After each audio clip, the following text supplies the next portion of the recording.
Hello student, welcome here. So इस video के अंदर हम किसके बारे में पढ़ेंगे? न्यूरॉन्स के बारे में पढ़ेंगे।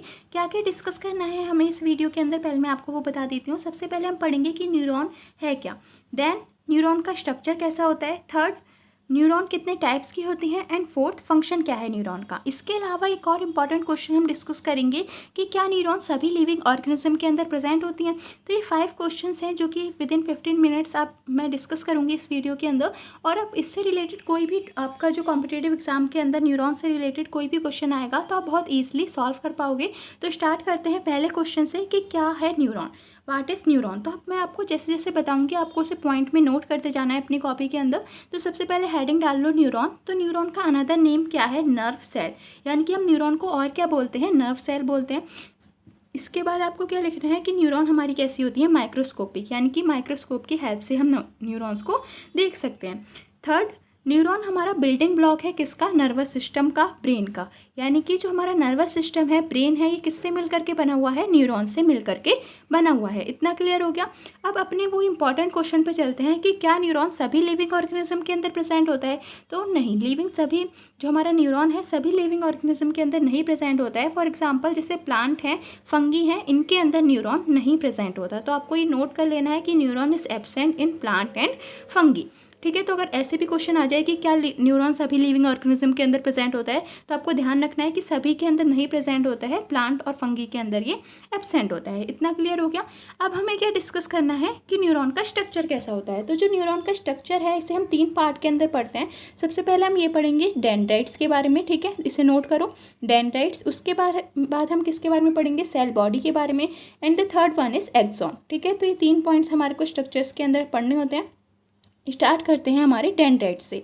तो जो डेंड्राइट्स हैं ये कहाँ से अराइज हो रहे हैं? देखो ये वाले जो स्ट्रक्चर्स हैं ना, ये ब्रांचेस जो दिख रही हैं आपको, दिख रही होंगी यहाँ पर इमेज में, तो ये हमारे क्या होते हैं? डेंड्राइट्स होते हैं। समझ में आया ये जो ब्रांचेस अराइज हो रही हैं?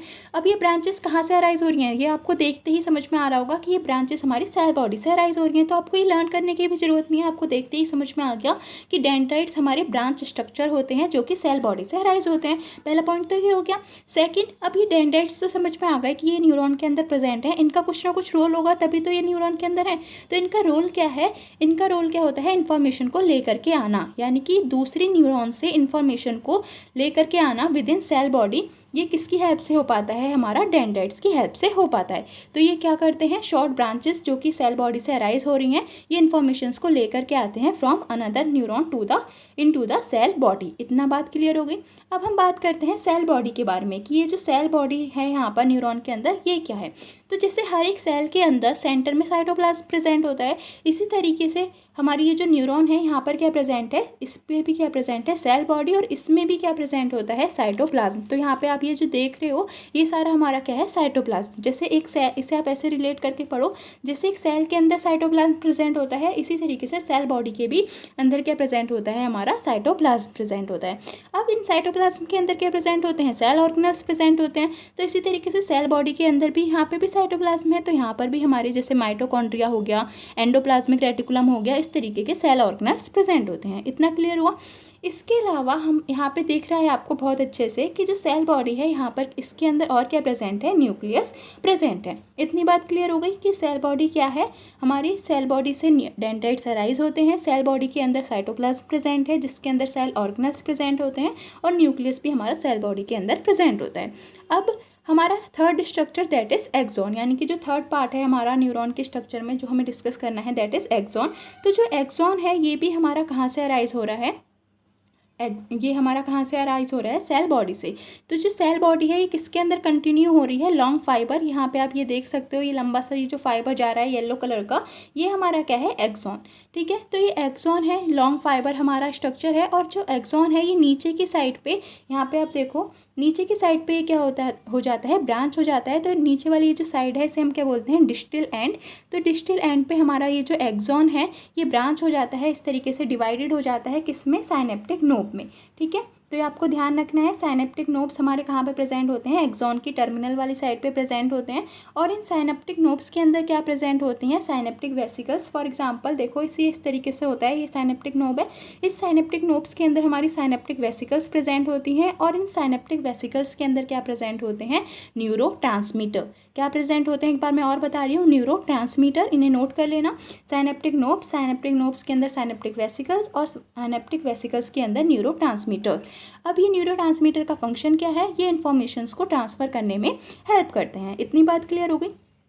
तो अब देखो क्या हुआ, जो इन्फॉर्मेशन है हमारी वो डेंड्राइट से आई किसके अंदर, सेल बॉडी के अंदर, और सेल बॉडी से कहाँ पर आ गई, एक्सॉन में। इतना तो समझ में आ रहा होगा है ना कि इन्फॉर्मेशन डेंड्राइट से हमारी सेल बॉडी के अंदर आई, सेल बॉडी से एक्सॉन में आ गई। अब हमें इस एक्सॉन में से भी जो इन्फॉर्मेशन को दूसरी न्यूरॉन में ट्रांसफ़र करना है तो वो किसकी हेल्प से होता है, साइनेप्स की हेल्प से। साइनेप्स क्या है, अब साइनेप्स पहले मैं आपको साइनेप्स की स्पेलिंग लिख देती हूँ यहाँ पर, अगर आपको नहीं समझ में आए तो साइनेप्स क्या है, SYNAPSE, ठीक है, साइनेप्स है। अब साइनेप्स का मतलब क्या है, देखो एक ये न्यूरॉन है और ये दूसरी न्यूरॉन है, ये दो न्यूरॉन है। तो इन दो न्यूरॉन का जो बीच वाला गैप है ना, उसे हम क्या बोलते हैं, साइनेप्स। समझ में आया, दो न्यूरॉन्स के बीच वाला जो गैप होता है दैट इज साइनेप्स, ठीक है। अब यहाँ पे ये वाली जो ऊपर वाली न्यूरॉन है आपको दिख रही होगी ऊपर वाली, एक सेकेंड मैं दोबारा से ड्रॉ करती हूँ। ये एक न्यूरॉन है, इसे इमेजिन कर लो, और ये दूसरी न्यूरॉन है।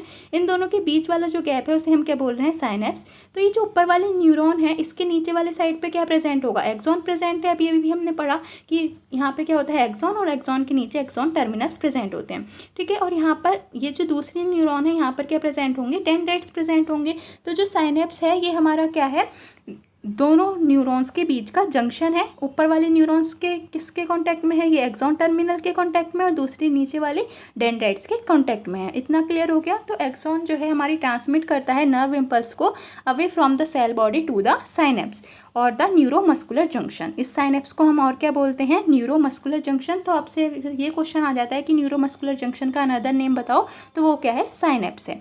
तो एक्सॉन जो है इन्फॉर्मेशन को सेल बॉडी से कहाँ पर ट्रांसफ़र कर रहा है, साइनेप्स में ट्रांसफ़र कर रहा है। आई थिंक इतना क्लियर हो गया होगा। तो अभी तक हम ये पढ़ चुके हैं कि न्यूरॉन है क्या, न्यूरॉन लिविंग ऑर्गेनिज्म में प्रेजेंट होती है या नहीं होती है। देन हमने उसका स्ट्रक्चर पूरा स्टडी कर लिया है। अब हमें नेक्स्ट टॉपिक पे चलना है, दैट इज़ कि न्यूरॉन्स कितने टाइप्स की हो सकती है। तो अगर हम बात करें on the basis of axon and on the basis of dendrites, यानी कि अगर हम एक्सॉन और डेंड्राइट्स के बेस पे बात करें तो जो हमारी न्यूरॉन्स हैं वो तीन तरीके की हो सकती हैं। इतनी बात क्लियर है। कौन कौन सी, एक हो सकती है हमारी मल्टीपोलर, एक हो सकती है हमारी बाईपोलर, और एक हो सकती है हमारी यूनिपोलर न्यूरॉन। समझ में आ रहा है ना इतना, कि जो हम इन दोनों के बेस पे बात करें तो तीन तरीके की न्यूरॉन्स हो सकते हैं। अब अगर हम बात करें कि मल्टीपोलर न्यूरॉन क्या है, तो देखो मल्टीपोलर न्यूरॉन का मतलब क्या है कि वो न्यूरॉन्स जिसके अंदर एक तो एक्सॉन हो और दो या दो से ज़्यादा डेंड्राइट्स हों। तो इसे नोट करते जाना जैसे जैसे मैं बताती जा रही हूँ, क्योंकि बहुत ही इंपॉर्टेंट है, इसमें से क्वेश्चन आ जाते हैं कि मल्टीपोलर न्यूरॉन कौन सी होती है, जिसके अंदर एक तो एक्सॉन हो और दो या दो से ज़्यादा क्या प्रेजेंट हो, डेंड्राइट्स हों। ऐसी न्यूरॉन को हम क्या बोलते हैं, मल्टीपोलर न्यूरॉन। अब ये वाली जो न्यूरॉन्स हैं ये कहाँ पर प्रेजेंट होती हैं हमारी बॉडी के अंदर, तो यहाँ नोट करो ये कहाँ पर प्रेजेंट होती हैं, सेरिब्रल कॉर्टेक्स के अंदर, ठीक है, सेरिब्रल कॉर्टेक्स। समझ में आ गया होगा इतना। सेकंड न्यूरॉन के बारे में स्टडी करते हैं, दैट इज बाईपोलर न्यूरॉन। अब बाईपोलर का क्या मतलब है, बाई ऐसे याद कर लो, बाई मतलब कि दो, है ना। तो यहाँ पे एक तो एक्सॉन होगी और एक ही यहाँ पर क्या होता है, डेंड्राइट्स, यानी कि वो न्यूरॉन जिसके अंदर एक एक्सॉन हो और एक ही डेंड्राइट्स हो, ऐसी न्यूरॉन को हम क्या बोलते हैं, बाईपोलर न्यूरॉन। और ये वाली न्यूरॉन्स कहाँ पे मिलती हैं हमारे को, हमारी बॉडी के अंदर, रेटिना जो है, रेटिना हमारे कहाँ पे प्रेजेंट है, आइस के अंदर। तो आइस के अंदर जो रेटिना है वहाँ पर हमारी बाईपोलर न्यूरॉन प्रेजेंट होती है। इतना क्लियर हो गया। थर्ड न्यूरॉन की स्टडी करते हैं, दैट इज यूनिपोलर न्यूरॉन। अब यूनी यानी कि एक है ना, बाई यानी कि दो, मल्टी यानी कि बहुत सारी। तो वहाँ पे हमने पढ़ा था कि दो या दो से ज़्यादा डेंड्राइट्स हो सकते हैं। यूनी का क्या मतलब है कि एक, यानी कि यहाँ पर बस एक एक्सॉन होती है। ऐसी न्यूरॉन को हम क्या बोलते हैं, यूनिपोलर न्यूरॉन। ध्यान रखना इस चीज़ को, ठीक है। मैं दोबारा बोल रही हूँ इसलिए क्योंकि ये बहुत इंपॉर्टेंट है, आपका जो टॉपिक हम डिस्कस कर रहे हैं आपके मेडिकल एग्जाम के लिए। तो मैं बहुत ऐसे पढ़ा रही हूँ आपको कि ये साथ साथ आपको लर्न भी होता रहे, रिवाइज करा के, ठीक है। तो अब यहाँ पे क्लियर हो गया कि यूनिपोलर यानी कि एक एक्सॉन। अब हम बात करते हैं कि ये वाली न्यूरॉन्स कहाँ पे प्रेजेंट होती हैं। तो जो एम्ब्रियोनिक स्टेज होती है, जब एम्ब्रियो फॉर्म होता है, तो एम्ब्रियोनिक स्टेज में हमारी कौन सी न्यूरॉन प्रेजेंट होती है, यूनिपोलर न्यूरॉन। इतना क्लियर हो गया। तो अब हमने ये पढ़ लिया कि हमारी एक्सॉन और डेंड्राइट्स के बेस पे न्यूरॉन्स कितनी टाइप की हो सकती हैं। यहाँ तक क्लियर है।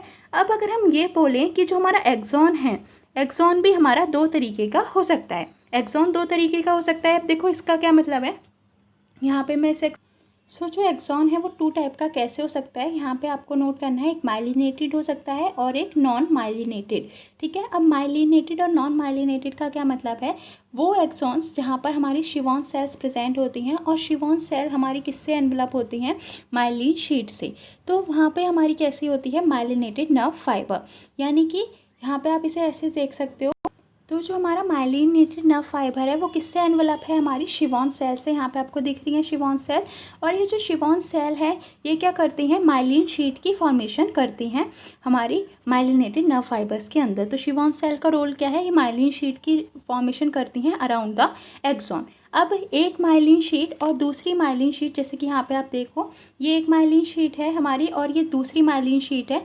इन दोनों माइलिन शीट के जो बीच का गैप होता है उसे हम क्या बोलते हैं, नोड ऑफ रेनिवियर। नोड ऑफ रेनिवियर क्या है, gap between two myelin sheath. इतना क्लियर हो गया। अब माइलिन शीट फॉर्म किससे हो रही है, शिवॉन सेल से फॉर्म हो रही है, ये भी चीज़ क्लियर हो गया। अब हमें बात किसकी करनी है, नॉन माइलिनेटेड नर्व फाइबर की। नॉन माइलिनेटेड नर्व फाइबर के अंदर क्या होता है, यहाँ पर भी हमारी जो माइलिन शिवॉन सेल प्रेजेंट होती हैं, लेकिन यहाँ पर जो शिवॉन सेल्स हैं वो माइलिन शीट की फॉर्मेशन नहीं करती हैं। इतना क्लियर है कि जो माइलिनेटेड नर्व फाइबर हैं वो किससे इनक्लोज थी, हमारी शिवॉन सेल से, और वहाँ पर जो शिवॉन सेल्स थी वो क्या फॉर्म कर रही थी, माइलिन शीट फॉर्म कर रही थी। दो माइलिन शीट के बीच का जो गैप था उसे हम क्या बोल रहे थे, node of रेनिवियर।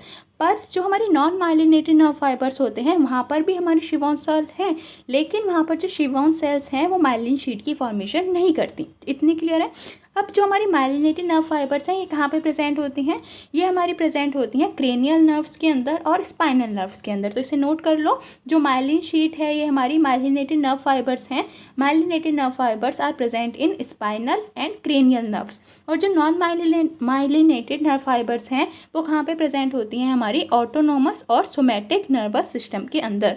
Autonomous and somatic nervous system के अंदर कौन सी प्रेजेंट है, नॉन माइलिनेटेड, और क्रेनियल और स्पाइनल नर्व्स के अंदर कौन सी हमारी प्रेजेंट होती हैं, माइलिनेटेड नर्व फाइबर। इतने बात क्लियर हो गई। तो यहाँ से हमने क्या क्या पढ़ लिया, एक्सॉन का स्ट्रक्चर पढ़ लिया हमने, न्यूरॉन्स कितने टाइप्स की होती हैं वो भी पढ़ लिया, एक्सॉन्स कितने टाइप के हो सकते हैं, फिर वो कहाँ कहाँ किस तरीके से प्रेजेंट होते हैं, ये सारी चीज़ें डिस्कस कर ली। साइनेप्स क्या होता है ये भी पढ़ लिया। साइनेप्स क्या था एक बार और मैं बता देती हूँ कि साइनेप्स हमारा क्या था, chemical junction between axon terminal and dendrites of another neuron, ठीक है। एक्सॉन की टर्मिनल और दूसरी वाली जो हमारी न्यूरॉन थी उसके डेंड्राइट्स के बीच का जो जंक्शन है उसे हम क्या बोलते हैं, साइनेप्स। ये एक्सॉन टर्मिनल हो गया और दूसरी वाली न्यूरॉन का डेंड्राइट्स के बीच के जंक्शन को साइनेप्स बोलते हैं। इसे मैं बार बार रिपीट कर रही हूँ क्योंकि ये बहुत ही इंपॉर्टेंट है।